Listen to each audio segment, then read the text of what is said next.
Buongiorno e ben ritrovati con una nuova edizione del TG Flash di Neo Sicilia. In apertura sospeso dal servizio un funzionario del Ministero dell'Interno che avrebbe tentato di procurare un falso passaporto a un imprenditore latitante. Secondo gli inquirenti avrebbe fatto da tramite con un falsario e fallito il piano, avrebbe cercato comunque di agevolarne la fuga con un titolo di viaggio poi revocato. 17 reperti fossili di grande valore storico e scientifico sono stati sequestrati dalla Guardia di Finanza di Palermo nell'ambito di un'indagine sul traffico illecito di beni culturali. I materiali importati senza le autorizzazioni previste sono stati affidati al Museo Gemellaro, dove saranno custoditi ed esposti al pubblico.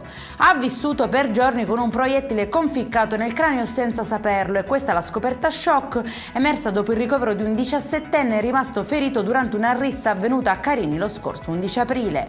Finisce in manette un 49enne residente a Ramacca che tentava di mettere a segno un'altra truffa utilizzando assegni rubati. L'uomo aveva già raggirato un commerciante nei giorni precedenti. Decisiva la segnalazione della titolare dell'attività. E in chiusura sono pronti per essere consegnati i 25 alloggi destinati alle famiglie sfollate dopo la frana a Niscemi. L'annuncio è arrivato dal presidente della regione siciliana Renato Schifani durante un sopralluogo negli immobili di Via Spagna, dove ha sottolineato la rapidità dell'intervento. Per questa edizione è tutto, prossimo appuntamento alle 19:30. Buona giornata.